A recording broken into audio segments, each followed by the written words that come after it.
Welcome to International Securities Exchange's podcast series. Facilitated by renowned educators, ISE podcasts are intended to teach beginning as well as seasoned investors the ins and outs of trading.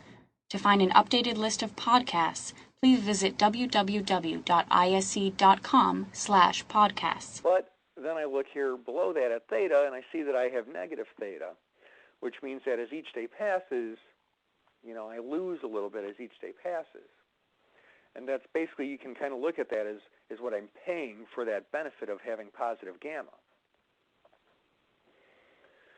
And I look at the vega, and again, it's always helpful when I'm looking at spreads to sort of net out all the Greeks, including vega. But again, with calendar spreads, netting out the vega, while it's sort of important, I have to kind of take a little bit of a step back and know that the vegas, or that the implied volatilities, could move independently for each month. So that netted out vega figure here of negative 0.041, or about 4 cents,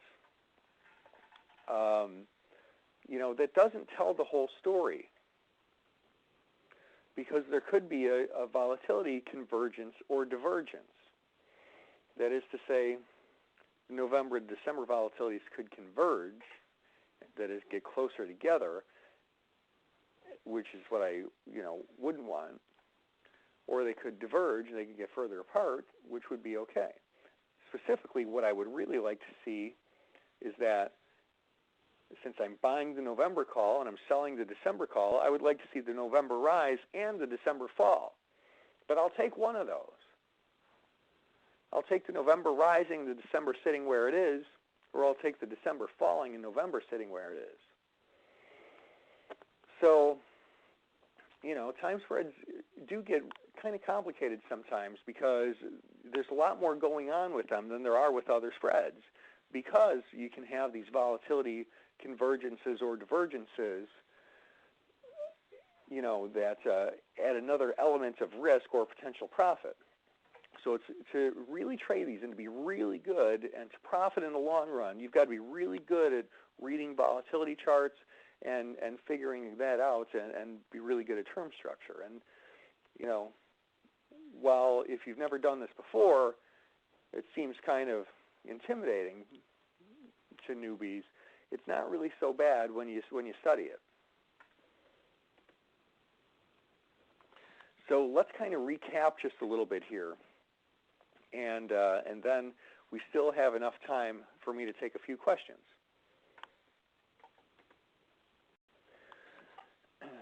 So really, we can sum this up in a nice tight little package, or specifically two tight little packages, by looking at this in terms of realized volatility risk or implied volatility risk.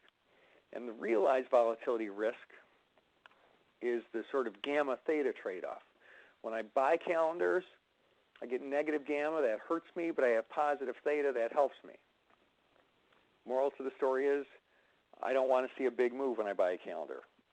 Just the opposite when I'm short a calendar. Volatility plays, I kind of have to look at this a little multidimensionally, although when I buy a calendar I get positive vega, and when I sell one I get negative vega, I kind of have the thing that I have going on with any type of spread. Okay, if volatility as a whole moves up or moves down, I can profit or lose based on my vega and based on the direction of the movement. But I also have this additional element going on of the potential convergence and divergence of implied volatility among the months.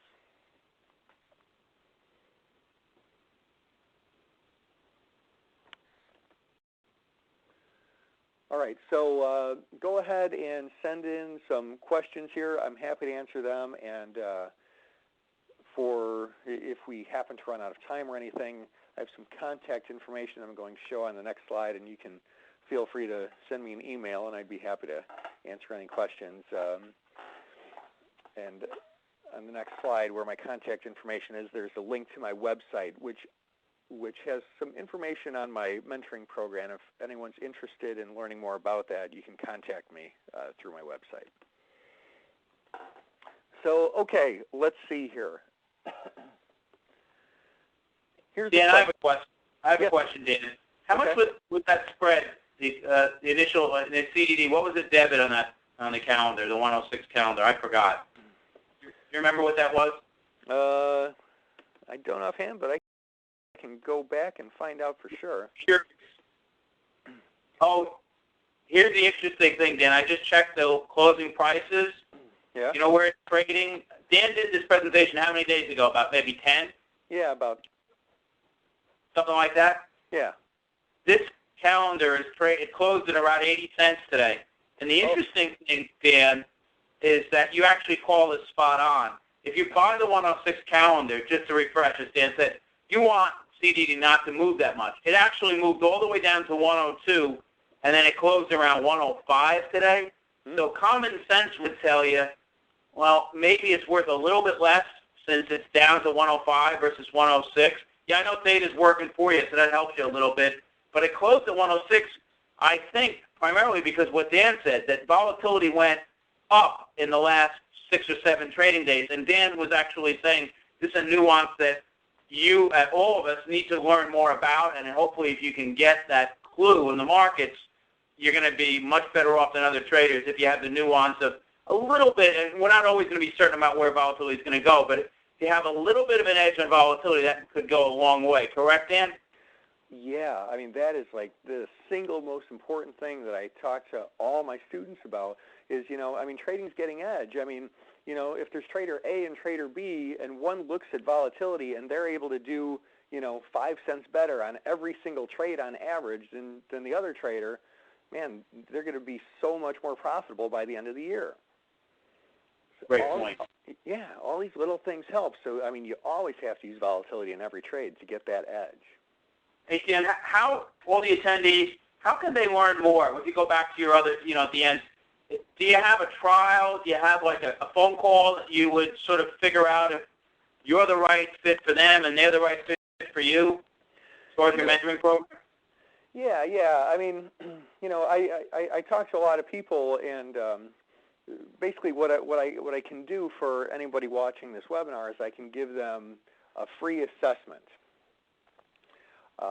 So if you go to my website and you contact me through there and you just mention this ISE webinar and mention that you were an attendee at it, I'll give you a free assessment, and we can kind of see if if you would be a good candidate to be a market taker mentoring student. I like my students to know a little bit about options going in and a little bit about being able to analyze some underlying. And it doesn't matter if it's currencies or stocks or futures or whatever.